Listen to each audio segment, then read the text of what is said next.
For years, I got lean all wrong. I thought it was all about processes, when in reality, it was about people. And because of that, I almost missed out on the most powerful approach to employee engagement I have ever seen.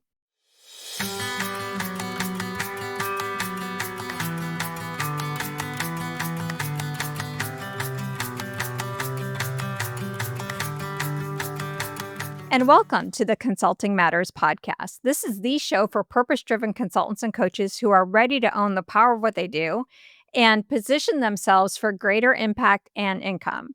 I'm your host, Betsy Jordan, and I am a business mentor and a brand messaging and positioning strategist. You can find out all about my brand building, business building programs on my website at www.betsyjordan.com. And don't forget, Jordan is with a Y, not an A. So, what we're doing today, what I'm going to be talking about, is continuing a conversation I started last episode on employee engagement. And you might be wondering, like, hey, Betsy, aren't you kind of like retired from consulting? Like, why do you continue to talk about employee engagement? And it's really simple. It's because my clients are still trying to work with organizations and help them create employee workplaces that are welcoming, where people feel respected and valued at a time where it's really difficult to do that. And so we need more practical, proven solutions than what we have. And one of the best ways that I've found doesn't come from HR, it comes from lean. And so it wasn't until I started working with Katie Anderson a couple years ago on her brand messaging and positioning, which you're going to hear all about in my next episode of the podcast, where she goes into her whole journey. I really did think lean was just process improvement, efficiency.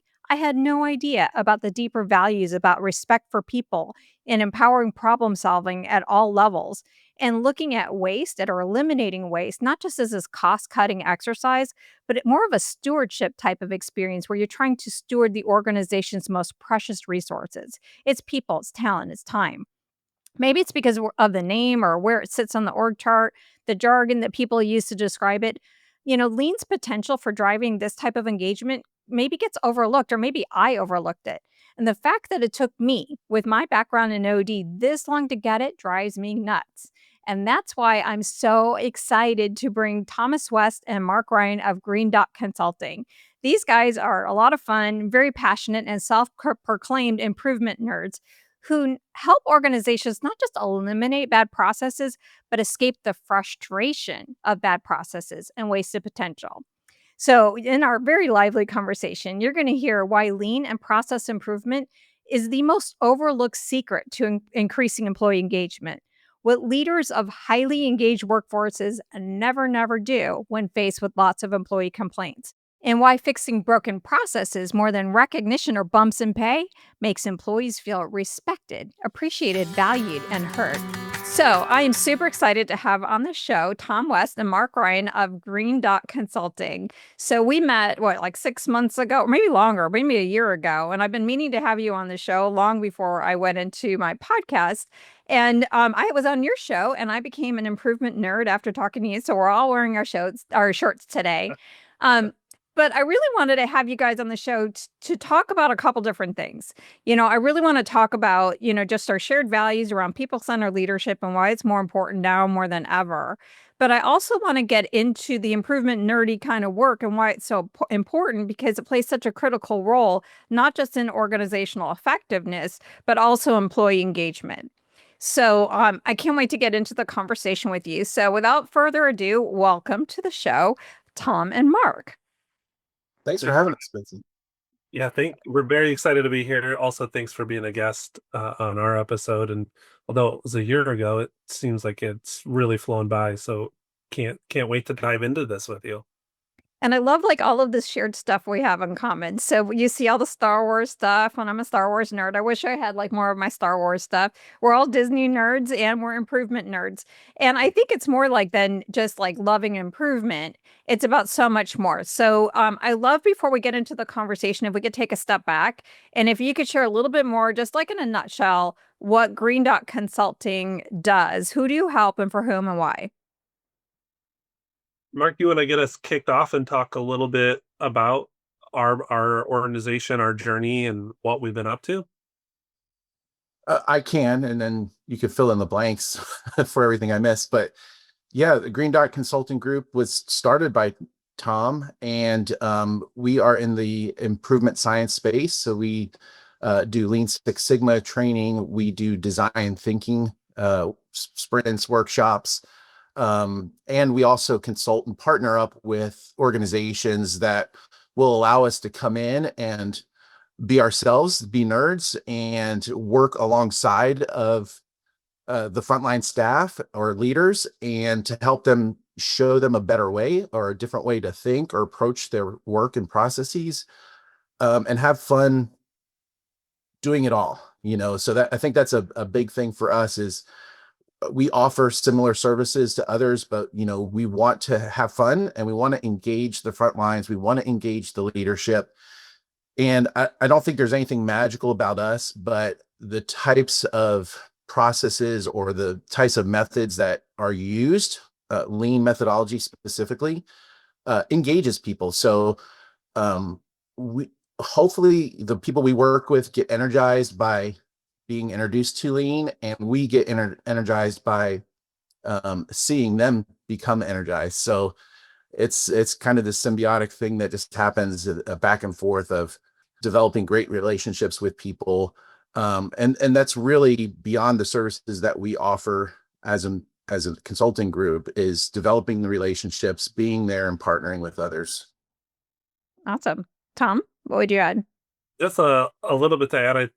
Thinking back to my own career, I do have a big background in analytics. I have a degree in finance, so numbers have kind of always been my comfort zone. But somewhere along the way, I got the sensation that you're going to feel the change before you see the change, meaning the attitudes and the energy of those people who are participating in it pivot, and there's just a vibe that starts to manifest in the group's work, and it's so addicting to be a part of.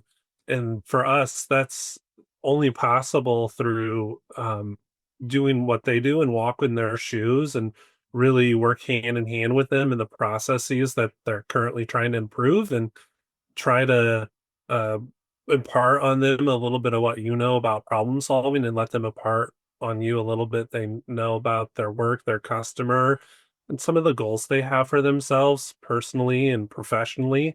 And just really be present in that and try to find that flow where everything's starting to come together, and that sensation of feeling the change before you see it is for us the what we always try to orchestrate. And we're thankful for the partnerships we've had. That sensation of being in the flow of feeling the change before you see the change doesn't always happen. 'Cause, there I think there's a little bit of a recipe that has to be followed in order to get that sensation or that grassroots momentum built up. And not every organization can be patient in that regards.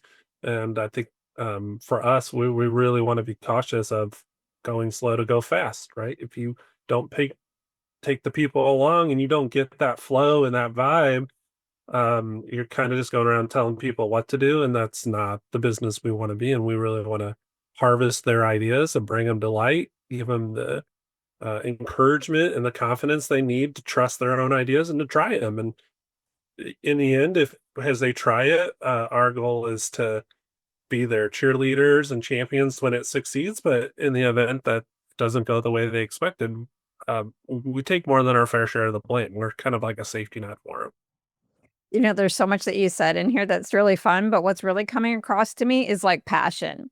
And I think like back in the day, as an OD consultant, it's like, oh, there's the Lean Six Sigma people. I don't think I would have put them as like the passionate group about like helping employees and seeing the change.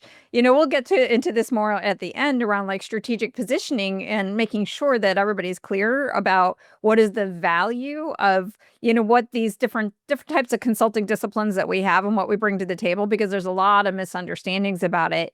But just like if you were going to just say in a word, about process improvement, that makes you so passionate. I know on your website you say something like, we're on a mission to like rescue the world from bad processes. Like what is it about process improvement that brought you to it? Like, so Tom, you said you came from a finance background, like, so you fell into this space. I don't know, Mark, what your background is, but how did you come to this space that, and if you were just going to say in a nutshell, like what makes like bad processes like the enemy, like, if we use our Star Wars analogy, it's the dark side of the organization. Definitely the Sith, for sure. Yeah. Bad process is the Sith. I did talk a little bit about my background being in finance. I was exposed to this body of knowledge while I was studying to get my master's degree.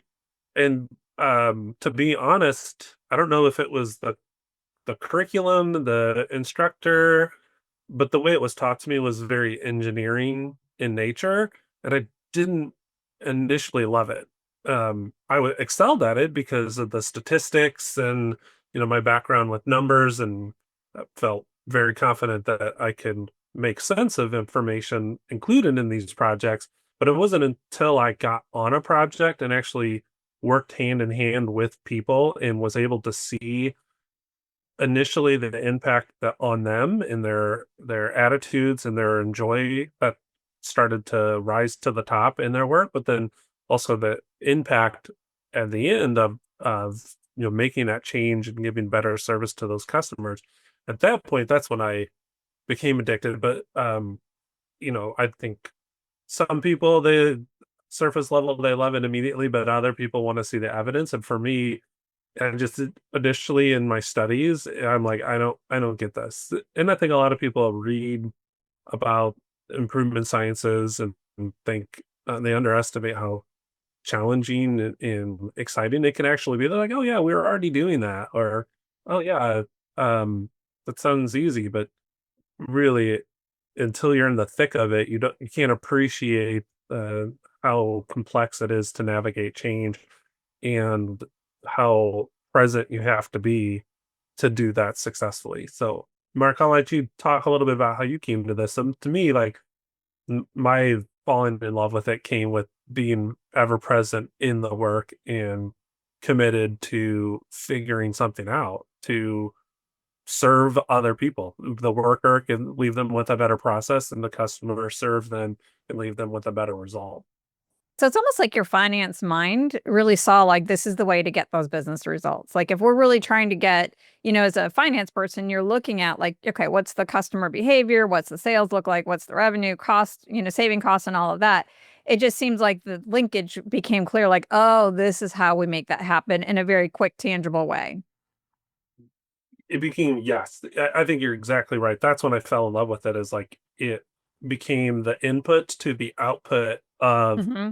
the financial result that I knew organizations needed to succeed and thrive, right? Realizing uh as they make those margins, ideally those organizations reinvest those earnings back into their business model to innovate and expand their services and better care for their workforce. So to me, that's when I was like, this is it. This is the ingredient. This input is really important to getting that desirable outcome. It's like when I've been working with Katie Anderson for the last few years, and she's the one who really just opened my eyes, especially spending time in her testimonials and seeing the transformation of people going on the Japan trips and what have you. But I feel like what I really got down to is like what lean is all about is like this is where the rubber of the organization hits the road. Like this is that moment of truth. And it's like, and if you can't get it right at the process level of like exactly what the employees are doing to create either the product and or the service experience, it all falls apart. And it's just like, wow, this is the linchpin. We could talk in an OD standpoint, like, oh, here's what our culture is supposed to be, but nothing's going to happen until it gets embedded down here. I don't know if I got that right, but that's the way I started to see it. Absolutely. Mark, you want to talk a little bit about your journey into this world? Sure. Yeah. Uh, I started out in automotive, not automotive manufacturing where lean is firmly planted, but reconditioning. So the organization I was with hired in some senseis to come in and teach, and I had the opportunity to learn. Tom mentioned being in the thick of it. So there's a way that technicians go about repairing vehicles, reconditioning vehicles, and it's the way that things have always been done. And so to install a new model on that, I came in heavily skeptical about it. The team that sent me off was heavily skeptical about it as well. But when you get in it and you see it, I knew day one there was something different. I did have some frustrations while I was learning it. But you see the processes smooth out, become much easier. You see teams working in ways that you never even thought were possible. And a switch gets flipped for you. And, sometimes I think you have to be in there to, we can conceptualize what Lean Six Sigma is or process improvement is, but I think sometimes you have to be in it. You have to be in the thick of it. You have to see the environment to really understand. And I appreciate what Katie does and brings people to Japan so they can feel and experience this. But that's how the switch was flipped for me. Is I saw that and I was like, this is amazing. This is what I want to be a part of. And in my background in schooling, I went for philosophy and religious studies. And so I always wanted to have, I always like debating and thinking through and understanding why people think a certain way. And um, understanding the thought process, and Lean helps me to still engage people in the way they think and approach their work. So I'm able to bring that with me into this space, which I think is super energizing. So that's how I got into it. And I don't know if I'd want to go back to anything else. And an interesting note, we're going to be talking a lot about engagement. That organization had 100 locations, and 50 of those locations were operating lean and 50 were just operating in a traditional sense. But they had one engagement survey for the whole organization. And the lean stores way outpaced the traditional store. So if we're measuring objectively, you'd say there is higher engagement in these stores. And when I was there, I just didn't want to go back. I'm like, don't send me back to a traditional store. I want to go to openings of new stores that are doing it this way. So that was my start. Okay, fascinating, fascinating. So you came from a religious philosophy study background, but it sounds like you went from there to ops. Like, so you more on the operational side. Is that Yeah, accurate? that's, So yeah. So as a consulting firm, that's powerful because you are coming at lean from a very different perspective, is that you have the finance and operations side, but it's kind of grounding. I think what I hear is thematically is it's really just a more logical problem solving that you both have together is like, okay, why is this the way it is? Like, and really this logic and consistency that you're looking for that brings it together. But as a consulting firm, that's amazing to have both the finance and the operations standpoint together into under one house to be able to see it from both perspectives, because I find it fascinating. And also working with Katie is just some of the clients that she's working with trying to quantify the value of lean. And I'm like, oh my God, why can't you quantify it? Like OD consultants, we had to quantify our value and we're way much more in the theoretical. Like you guys are so much closer to the business. And I love the fact that you can bring both together to say, there's a quantifiable impact. Um, Okay, so as you mentioned, we're going to be talking about employee engagement, and I'd love to talk in general about lean, but I want to talk about employee engagement because that's a big issue that's going on right now. We're in a work world where, recession looks like it's like might be around the corner. There's a lot of companies slashing budgets. Anything people first is like, oh, okay, that's out there. And people might be wondering, why in the world am I bringing a couple of lean guys onto the show to talk about employee engagement? Why am I not bringing HR onto the show? And so I want to ground us into, not to say that what HR is doing isn't wrong, like, I mean, isn't correct or isn't good, but what is it about like engagement, how leaders are thinking about it or what HR is saying when they say we have an engagement problem? Like, what is it what are they thinking when they think they have an engagement problem? And what are some of the mistakes they're making because of how they're perceiving what the engagement problem actually is? I, Thanks for sending us these show notes ahead of time. I read these questions, and before we even started recording, Betsy, I said, I love all these questions. They're hard to answer. And I said, you can use them in almost every interview, and you're going to get a lot of different responses. So I'm going to air what I think is the gap that exists when an organization detects that they have an engagement problem. And then we'll invite Mark, but we also want to hear from you.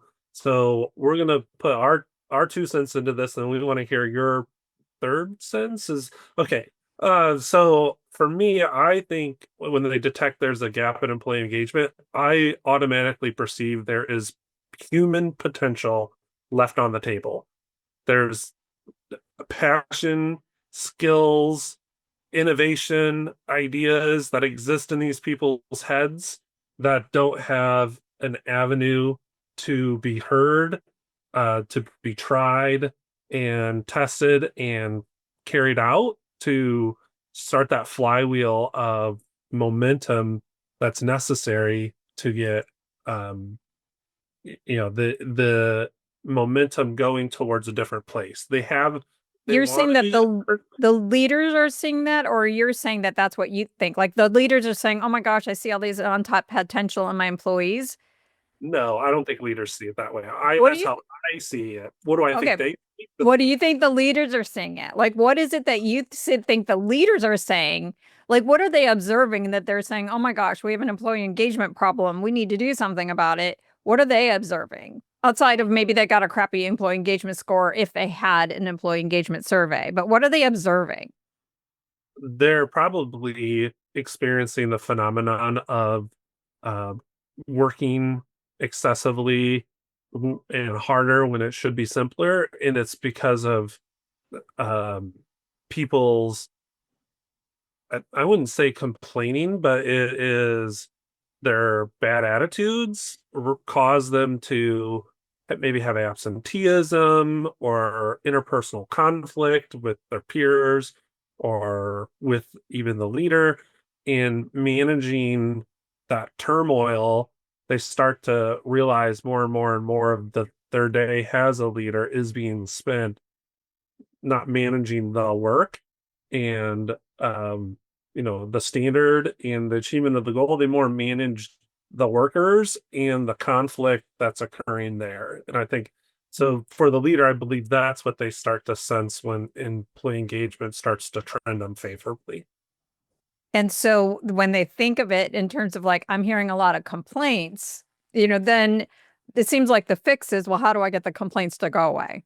Is that basically what they're trying to fix is employee engagement will be better is if I spend less of my time dealing with these complaints and employees who are, not showing up and all of this extra frustrating stuff and I can get back to the work. That's my perception.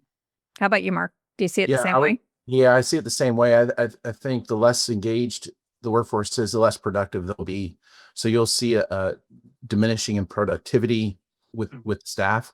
And by the way, before an organization decides to riff to save money or tries some kind of engagement, bring us in, because what I've seen with lean and when it's successfully applied is that you're really going to get engagement from everyone within the organization or everyone within the location, and that will, there's a byproduct to it, is that you will have some cost savings because you're getting people involved.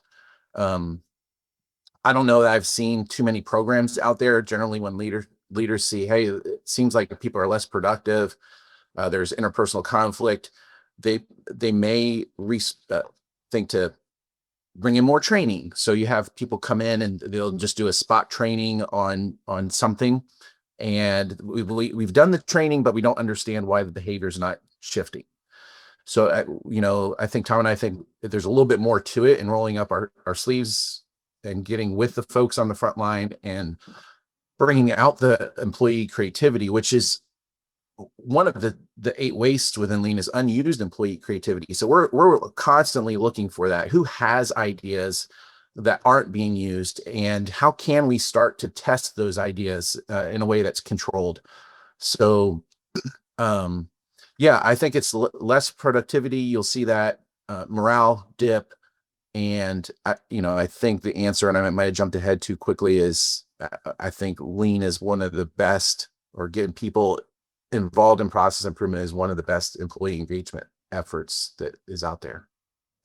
That is so interesting. So it sounds like then the issue that gets sourced is like, oh, we have complaints. Like people are complaining a lot. It's taking me away from the work. And then from what you're saying, Mark, it's also like we're going to try these superficial like band-aids thing. Like we're going to throw a program at it. Here's a training. Maybe we'll do a bump in pay. We'll do a recognition program. We'll do all these different things, but it doesn't really do anything to it.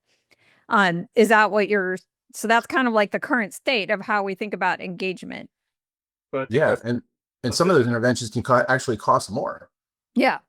And they're Yeah. not solving the problems because they're almost like they're throwing the Band-Aid without even figuring out what's really going on. Yeah.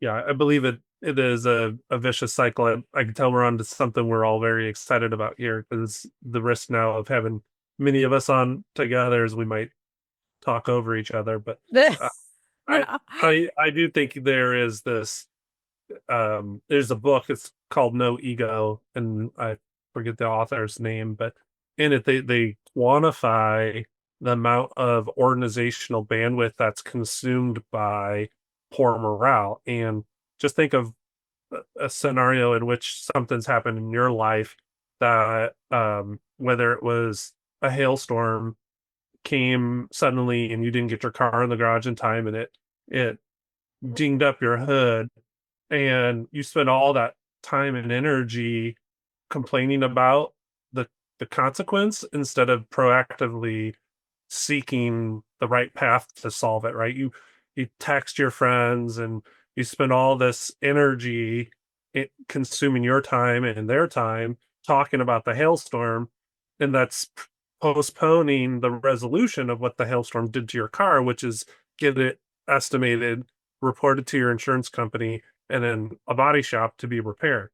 And you compare those two, the time you spend as the owner of the car doing those two things, complaining about the hailstorm versus resolving the issue the hailstorm caused.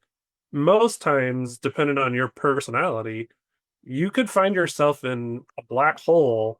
Uh, to I want to say the B word in complaining about the hailstorm. It happened. All right, So so I'm gonna flip you on this one and I'm gonna give you some data that I think you guys are gonna really like. So I think the number one mistake that people make is misunderstanding complainers and complaints. Like you don't want the complaints to go away, you want them to source them up. So I did an employee engagement project with AAA. So it was really fascinating. So engagement's different than satisfaction. Satisfaction is related to like how attached am I to my manager, how attached to my team, how satisfied am I? Engagement relates to performance and like engage, like I care about, I'll use my discretionary effort or what have you. So you guys are going to love this. Your analytical minds are going to love what we did. So I had a quantitative person helping me, and we decided to put in the employee engagement survey sort of like a net promoter score. Like it's somewhere in there around, to what degree would you recommend this? And then we tried to track engagement relative to performance. And we found out the ones that scored the highest on satisfaction were the lowest performers on the organization. The ones who scored the highest on their performance were the lowest in terms of that satisfaction. They were more attached to their role in the organization, less attached to their leader and their team. And they were the complainers. They were the ones who, like, the complainers are actually engaged because they actually care. And so, using your hailstorm analogy, it's like, yeah, be about, complain all you want because in the complaint is the solution to like, oh, well, maybe we should do something for the car to keep it from getting affected by the hailstorm in the first place. And so to me, like the whole thing about engagement is it's not to make the complaints go away. It's about to create a better container for the complaints to be sourced and resolved. And I think that's what a lot that I think that's where you all come in the work that you do is creating that container for the correct complaints to be sourced and solved. Am I correct in that? Yes, I think so. We like to come in and place containers, but we try to stay away from black box container, right? Just the suggestion box or complaint box, if you will. We come in with a system to have those who are frustrated with processes, who may be complaining, to elevate their problem in a way. We help them articulate it in a way, and then we help them to go about working through that problem and solving that issue. And you're right, there's a lot of energy. The complainers have a lot of energy, but when they get through to the other side, and they break through to solutioning, and they see that impacting their work, that energy is then, back to the Star Wars reference, used for good. Mhm. And what you'll see is sometimes in some cases, the detractors are your biggest cheerleaders, after they go through this process. And again, that's super energizing for us to see, and keeps us going. Because when we say, hey, this person might be a tough nut to crack, and then we take them through a process, and the switch is flipped for them, and they're the cheerleaders, and we're stepping back. There, I think there's nothing more rewarding. Tom? Yeah, I really appreciate that you took us down this road, Betsy. I believe you are correct that those, and I don't like calling it complaints. It is a cry for help. It is likely an individual who sees the light at the end of the tunnel and doesn't know how to get there, or has witnessed a change in the wrong direction and they're trying to send up signals. So, so that's to an organization, they're seeing that the organizational dialogue change. And if they're attuned to it, they are realizing it is spending energy and they could choose to listen to it or mask it. And if they choose to mask it, that is just going to perpetuate. And eventually, if not acted on, it could result in you losing some of your potentially best performers because you perceive they were complaining, but reality was they were trying to raise the flag and escalate an issue to you. And you did not develop a mechanism to hear it, understand it, and act on it. It's almost like leaders have to sort out what kind of complaints that they're getting. You know, if it's like, "Oh, I'm just not getting enough pay," and they aren't really doing anything, it's like, "Okay, I put that in that one." But if it's like, "I'm complaining like this," like this process, like, are you all a fan of The Pit? I just got obsessed with The Pit. It's a story. It takes place in an ER, and the head of the ER constantly is complaining to the administration because there's all these wait times, and there's all these complaints. So he's getting held accountable for patient satisfaction and this flow through the ER. But the problem is that there's not enough nurses and people staffing in the hospital. And that's where the whole thing is. And he's like beside himself. So he's constantly complaining about it. And I think that that's a good complaint. They're pointing out they're on the front lines. This is where the broken system is. And it's almost like this is a feedback that's a gift, and then the feedback that's acted on. Like, so to me, the connection with employee engagement is, I think people just want to know, I have a voice that's heard. Like, I am heard, I have an expertise that's heard. That it's like, don't ask me for my feedback.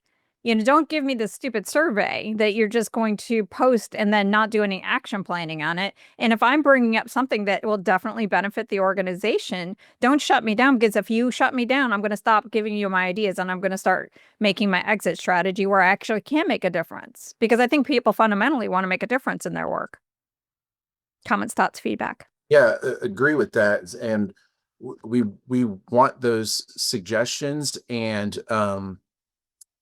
being heard and listened to is energizing. But beyond that, even is celebrating their contributions, and keeping that going. So keeping the energy alive, and celebrating.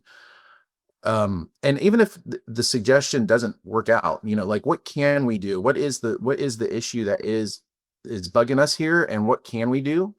And we may make several attempts, and even if we attempt and fail, we still celebrate that, to keep that energy going and the ideas flowing, so that that pipeline is always there. They know, if they have an issue, there is an infrastructure to escalate that. And I think providing that infrastructure is super important, so that they know that they have that as an outlet. I think in some organizations, they don't have that infrastructure. They don't have that outlet. They don't know where to go. So they're just going to their peers, and they're going to other, different channels of communication that aren't necessarily healthy or helpful.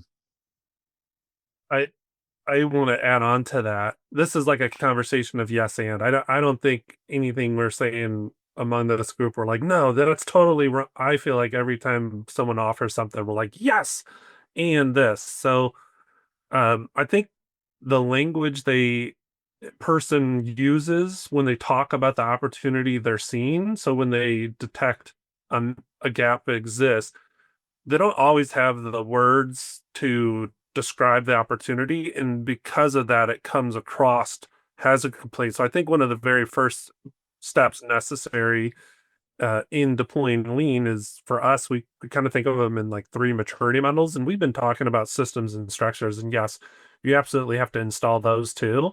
But I think that's the second play. Your first play is creating an improvement know-how in a language, because they sense something's wrong, but they can't articulate it uh, most times.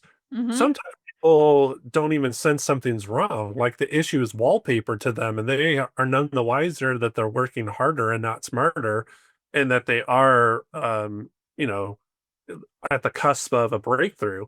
So I think you have to instill a new way of thinking, a different way of seeing your world as the worker, and be able to talk differently about the challenges you're facing. Then that kind of allows the organization to sort through and make decisions about where improvements are needed. So once they develop that language, organizations go from like a shortage of ideas to a surplus. And the next challenge is, well, what do we do with all these ideas?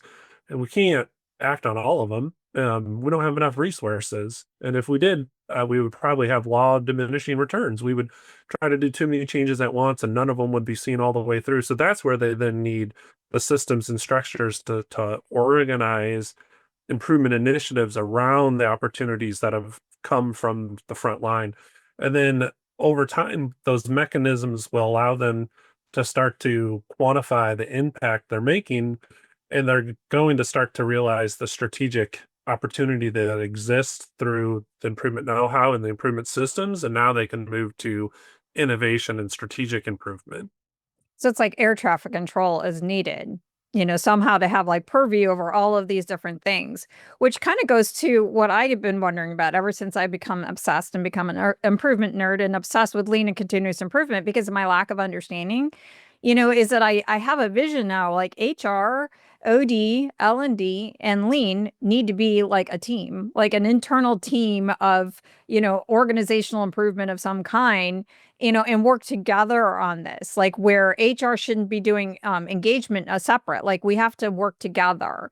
Like, so if we were going to do, like, walk me through my magical ideal world around what a true employee engagement initiative should look like if this partnership was actually working, where you took the best of what HR did, OD, L&D, and lean, and if they were working together as a cohesive team, what would this look like? It would look like operational excellence to me.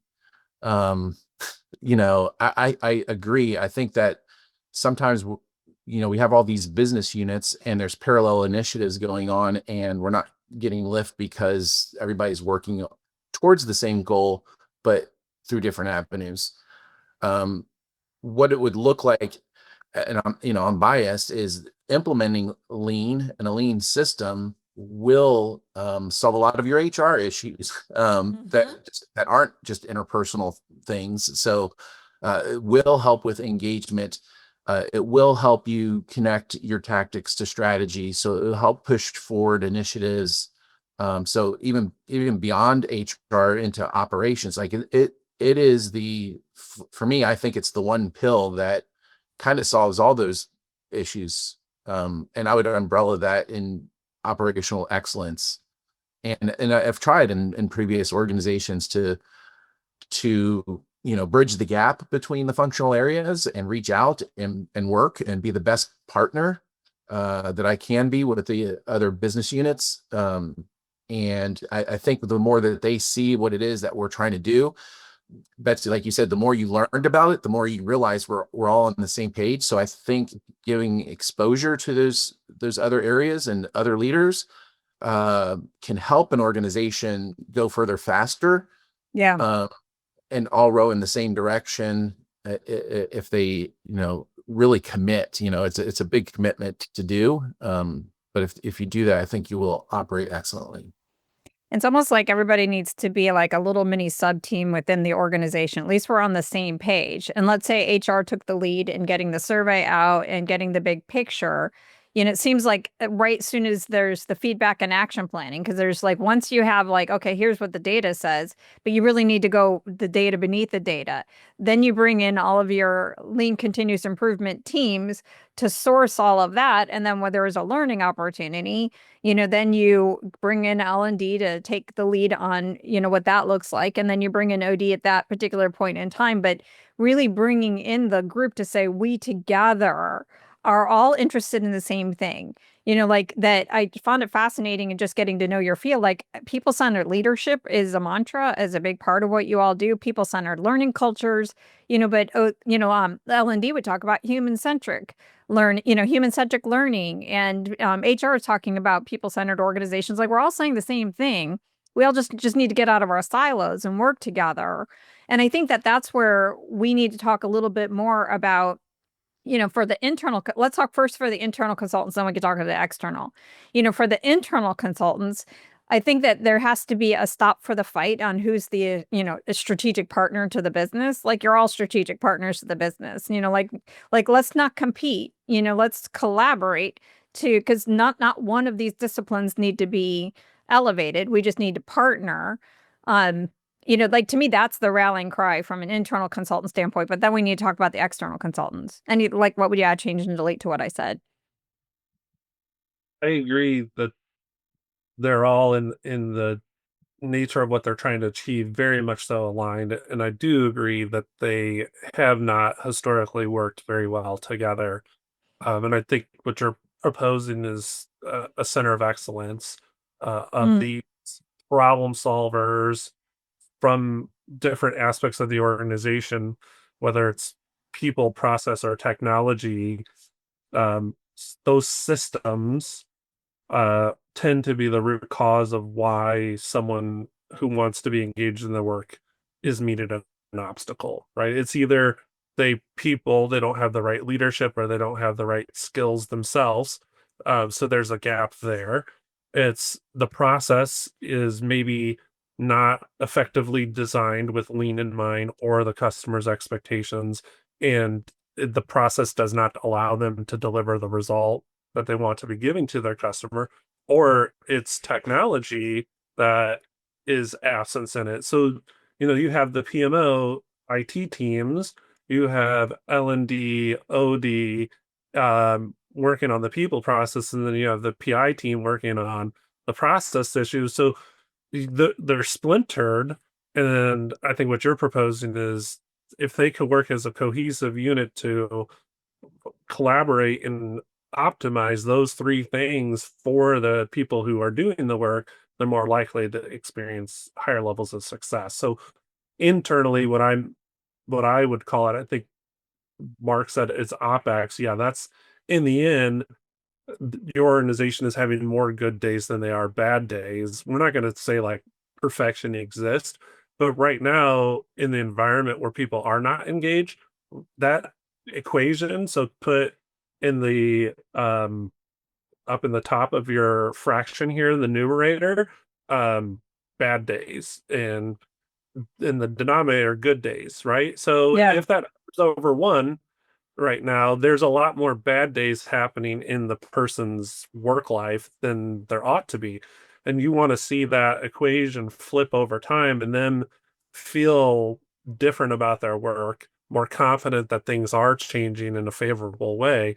And I think that as that happens, you're going to have more good days, and that's going to translate into that vision of achieving OpEx. Mm-hmm. But it's almost like you have to decide, like, that is our goal. Like, we want to create the best possible experience for our employees and our customers. That's our goal. And, but a lot of people might be thinking it's like, oh God, I have to wait for the organizational structure to kind of look that way. Or if we choose to be the center of excellence or choose to partner, then am I going to diminish my own role? And now we're in this crazy environment, where a recession is coming. Is that going to make me more vulnerable to getting laid off, or is it establishing our collective value that you're less likely? Because I would make the case that right now is the last people you want to get rid of are the people who are helping maintain this people first organization. If layoffs are coming, Like, this is what makes me crazy is, right now it seems like it's popular to do like, oh, we're going to do efficiency by just cutting departments. Like, okay, we all know from an OD standpoint or design, we know that that's a really bad idea. You guys know that's a really bad idea. So how do you manage that anxiety that people might have? It's like, I got to be protective of my space because I might get laid off. You might. And that I would say that those things are out of your control. What you can control is your attitude and the mindset that you bring to um, any situation. So that protect and defend is a scarcity mindset of what I have, I need to keep for myself because without it, I'm not valuable or important. True. That's a bad spot to be in. Um, because in the end, if you kept that mindset of scarcity and organizations faced a challenge to which they had to reduce their workforce and you were removed from the workplace, now you are out looking for a job with a scarcity mindset. Right.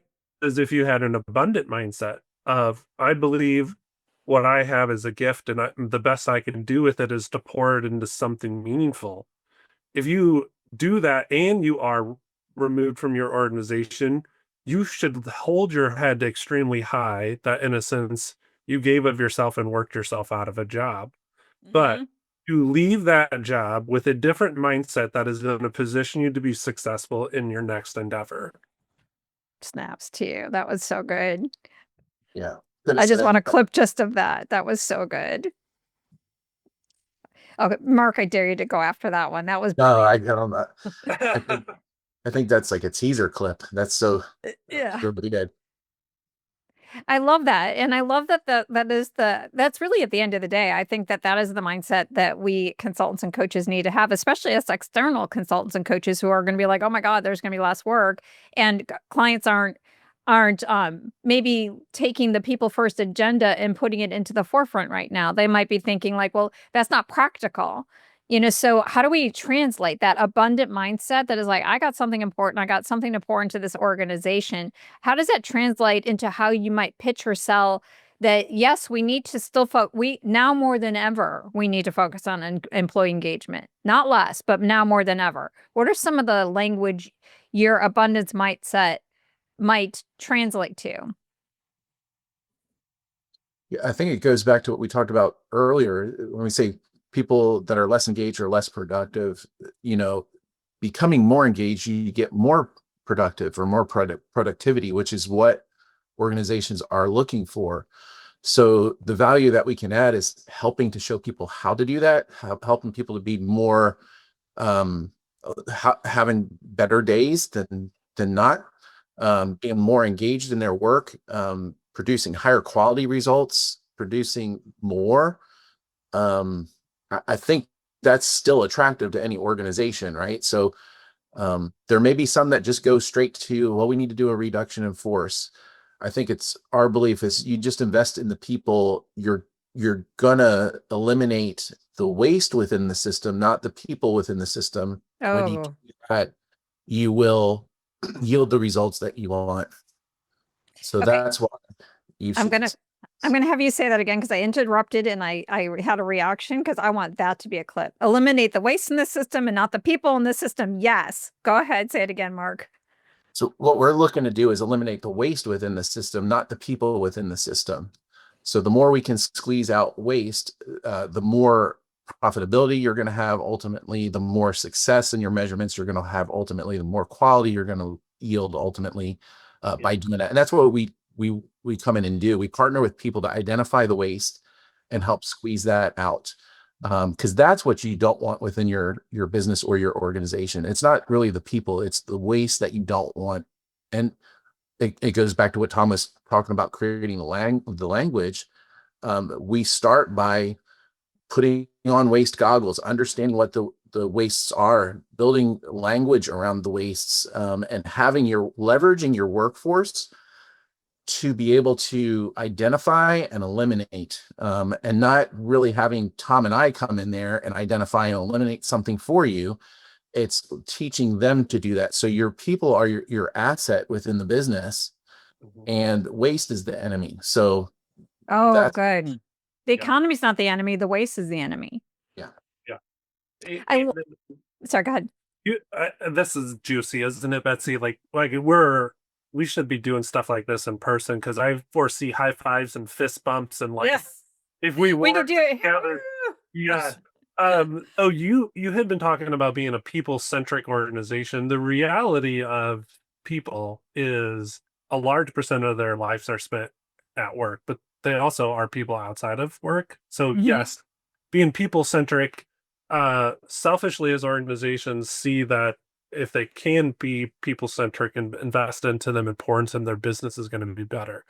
Beyond that, though, when that person leaves that role and moves into the other roles they play in their life, if you help them have a good day that day, they take a different energy into those other responsibilities. So think Yeah. about a day where you were frustrated and what Mark and I say, were bad tired. You worked hard all day and you didn't achieve the goal and objective you had for yourself. That's bad tired.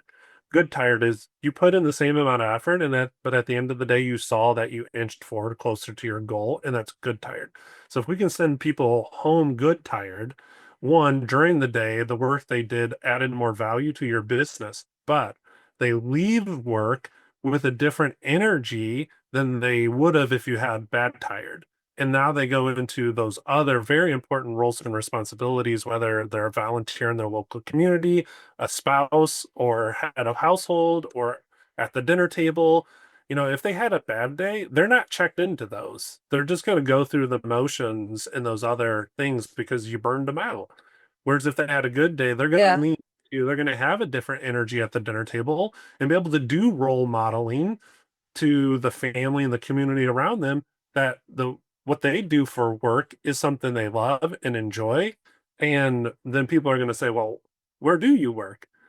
And that creates positive brand image for your company, because the way you cared for your person and the energy you gave them at work that allowed them to do different things outside of work. So that's people, to me, that's people centered. People centered doesn't stop and I invest in my people so that they could do good work for me. It's I invested into my people so that they can accomplish things they never thought they could without that kind of boldness. And we've seen it, Mark. I think what you're saying, though, I think that it's like I would want to bring it down to like messaging for today. Like, so I think that there's something that's really powerful of what I would draw out of what you're saying that I would say to consultants and coaches, particularly external ones who are like, how am I going to sell the work I'm doing in today's like freaked out world? And I would say, like what you said, Tom, first is that there is you have to be in the abundance mindset. The scarcity mindset is going to get you nowhere. It's not going to help you keep your job. It's not going to help you find a new job. And it's absolutely not going to help you as a consultant or coach to find business at all. And you're never going to advocate for the people first stuff at all. But then I think what Mark is saying, how I would just say is like in the waste is the enemy, and we're not eliminating people, we're eliminating waste. It's like every organization should be in the process of not having waste in the organization, but you would just add to the messaging now more than ever. But what I would encourage leaders based on what you guys are saying is like, involve your people before you quickly just, bring the chainsaw and cut out people and departments. Involve your people first in the problem solving. That if you can do that, and we make the enemy, not that we have these, we make it clear to say, all right, we got to hit a certain number, and then involve your employees in that. And if it comes to the conclusion that just by process alone, we can't get there, at least when the decision is made, that there'll be more transparency on that one. But I would say from a messaging standpoint is now more than ever, I would just add in those like tweaks that consultants and coaches should say, instead of like shying away from it, saying now more than ever, and then going now what Tom, you just said is, let's talk about the business case of what we're trying to do here. So Mark brought up the business case of employee engagement leads to more productivity. We need to get more done with less nowadays anyway. But then there's this equally important thing in today's world is brand repute. is that we're an ethical company that is doing right by its people, and we are creating the conditions where we're a positive force for the world. Brand recognition. So it's like I'd frame all of these and say, all right, get really, really clear. If you're not clear on the value that you bring to the table in your discipline, you're not going to be able to participate in any of the conversations. You're not going to be able to have the strategic impact no matter what. You have to be super clear on that, but also just adjust the language and say now more than ever, and come up with those solutions. Proactively advocate for with your clients that waste is the enemy. The economy is not even the enemy. Waste is the enemy, not the people. Let's engage our people, and then we'll see at the end. And I think that, and then employees will, if you involve them and say, we got to get to this particular number in order to survive, and you have like process groups where they're trying to figure it out, I think that you'll have a different outcome. Do you agree?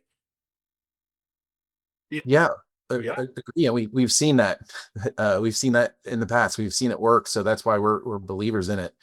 Um, I think there's a word of caution, maybe also is at the heart of lean is people. One of the pillars is respect for people within lean.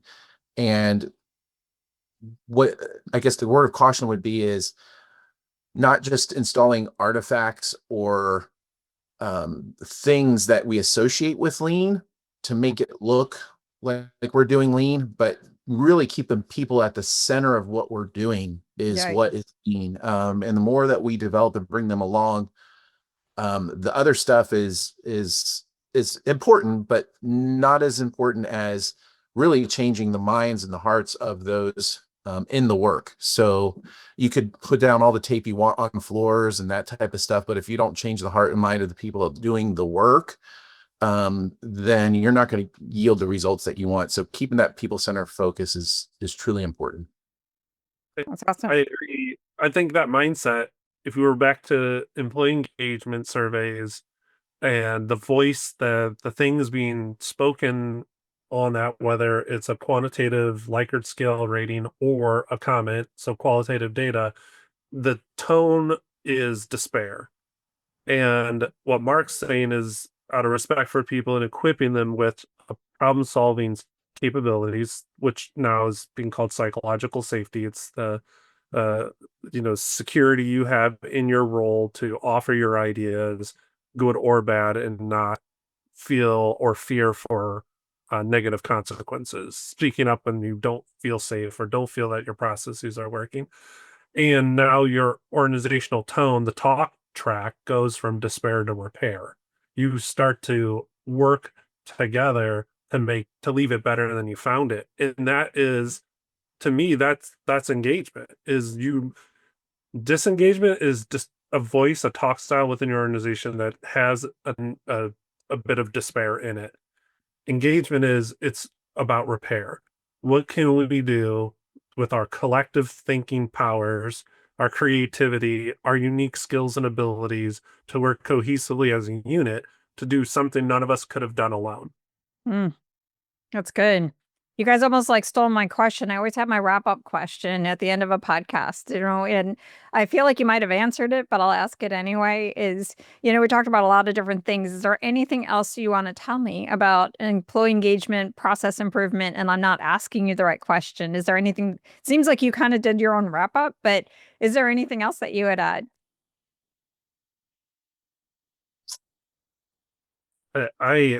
I'm spent.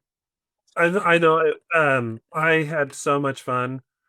This really allowed me to pour my passion into an important conversation, and I think people have to appreciate that this is not um, an overnight sensation. Curating a culture that is engaged is going to take time, and it's going to take unwavering commitment. I'm reminded of something I hear my peer often says is excellence is never an accident. It's Mm. it's an act of intentionality to create these things on purpose, and that that takes time. And working with someone to help you stay true to that commitment, it's like the equivalent of working with a coach at a gym is there's gonna be days where you don't want to do it, and you're gonna need a third party to keep the excitement and energy up for those days where you don't want to. And that's us. I think that's another value proposition. Not just the way that Mark and I and many of the people centered consultants, the way we work is at the elbow. I love Mark's analogy of we're not bar rescue. We are undercover boss. We get in the Mm, lead. So I think that makes us unique. But in the end, we're true accountability partner because we want to see you knock it out of the park. And we know what it takes to get there. And we know along the way there's gonna be some days where hard work is gonna be asked of you. And you may not know how to do it and you may not want to do it. And that's where the third party comes in is they can coach you on the how and they're gonna help you be accountable to the carry through the follow through. Mark, anything you want to add? No, I'm just thinking, with three improvement nerds, this has been a really great discussion, and I think that we could probably keep talking. Yeah. And probably after we hang up, I'm gonna say, well, I could have said this and I could have said that. So, Yeah. um, I just think this is a really important topic. Thanks for bringing it up, and thanks for the discussion. And it just reminds us again, or it reminds me again how important lean is to engagement. And as I reflect back and think of the many years I've spent doing this and seeing how people are changed by getting involved with process improvement, it's a great thing. So it was a great thing for me to get into where the work is done and see lean. That was eye-opening for me, and then to have that happen for others and see that in others, Mhm. and then have them go out and uh, do the same type of work and engage people in that. It's just so rewarding, and I hope people really catch on to this and understand the tie between people and processes. So thanks for having us on today. Well, you all have your website is remind me of your address, correct? www.green.consulting.com. It's a tricky one, so that's why we call ourselves improvement nerds. It's much more memorable. So if you Google improvement nerds, you're gonna find our website and our podcast. So I think that's the easiest one to put out in the universe, is the improvement nerds, because the Green Dot Consulting Group, the name Green Dot is the activity of placing a sticker on a process step that you believe is aligned with the customer's definition of value. So that's where the name Green Dot comes Got from. it. But Green Dot Consulting Group, we're all about being lean. So there's a lot of characters that someone's going to have to type in to put that whole thing in. So save yourself some time. Here's some efficiency savings. Just type in improvement nerds, and with what's that, a 7 or 8 letter reduction in what you have to type. Yeah, I used to be Accelera Consulting Group, so I get that one. So that was a very long one. Okay, so where I would leave it to, and that I would encourage people, because there's a lot of people are listening who are not lean, not from a lean background, but we should be partnering with you all. We should be creating virtually this collaboration. So if you're an HR consultant, if you're an L&D consultant, OD consultant, or change management consultant, or anybody who's really working with the system, I would also encourage you to check out some of your free resources because I think you have a lot of process visuals that will explain some stuff on lean. And if you want to start talking about collaboration of like when can you bring each other in for different kinds of work, I assume that it would be okay for them to reach out to you to talk about like, you're doing this part of the work and how can you partner together, as consultants. Is that something that I assume yes, but because of our shared passion, but just one double check. And I hope that people listen to this and sense the personality that Mark and I have. And as you reach out to us, just embrace yourself. Like, we're nerds through and through. We love this stuff. And so if you think, hey, I'm going to do a 30-minute discovery call with Tom and Mark, like, you're underestimating how much time it's going to take for us to actually get through our little nerd fest. So, like, just double your time Yeah. when it comes to connecting with us. We just can't help but share our excitement and pull out of you the things you're excited about, and just connect the dots between those two things and sit and daydream a little bit about a different world we can create together.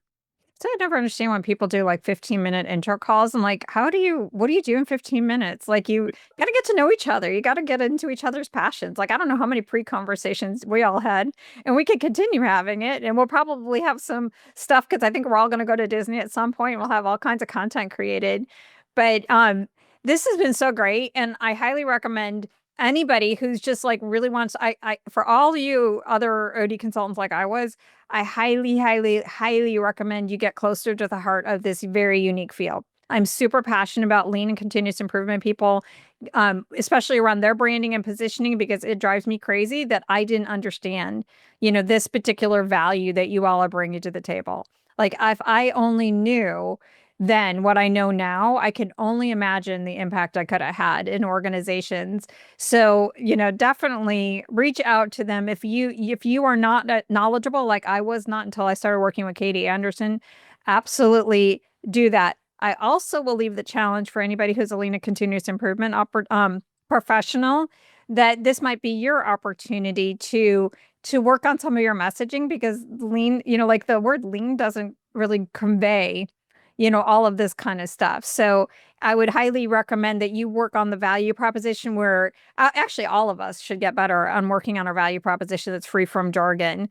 But there's so much depth and meaning to this particular field that it drives me crazy that it was invisible to me and I didn't appreciate it. So that's where it's like, I'm an improvement nerd too. Yay. So anyway, thank you all for being here. For sure, connect with Tom and Mark as well on LinkedIn. I will have their profiles in the show notes. And so this is one of my first podcasts back from Now the Consulting Matters podcast, where we are going to get into nerding out about our field. So if you got value out of this episode, I would love for you to hit subscribe and share it with your colleagues. And I just want to leave us all with a reminder that what we do as consultants and coaches really matter, especially now. The right consultant or coach, with the right positioning, can change the world one leader and one organization at a time. So we matter. So thanks for listening, and I will see you all next time. Oh my gosh, so much that is in this conversation. And on one level, this episode, I think, is all about making all of us more aware of this very practical, value-driven way to make the people-centered cultures that we talk about actually happen. But on another level, I'm just being honest with myself. I really think this episode is simply my love letter to lean and the people who practice it with heart. I want more consultants, coaches, and leaders to see what I now finally see that took me so long, that lean isn't just a way to employee engagement as well as high performance. It is the way. And so if you're in lean, operational excellence, continuous improvement, agile, Six Sigma, whatever you might call it, let me know if I'm getting all of this right about the value of what you do, and tell me what I'm missing. I'm also curious to hear what's resonating with you from the conversation I had with Tom and Mark. So you could find me on LinkedIn and drop a comment, DM me, or you could drop me an email at betsy@betsyjordan.com. And in terms of next steps, if you're an organizational consultant of any type, internal or external, make sure you connect with others who have complementary expertise, and take the time to fully get what they do so you can partner and refer each other more effectively. That's the big lesson I would take from this episode. Is I wish I can go back in time. I wish I can go back to my time when I was an internal OD consultant at Disney, and we did have like a continuous improvement team, but I really didn't know how to partner with them in what I understand now. And so I wish I knew that. I wish all the times that I did all kinds of employee engagement initiatives as an external consultant, that I knew I could bring in lean consultants to help me out with it. There's so many things I could have done. I wish I would have known that.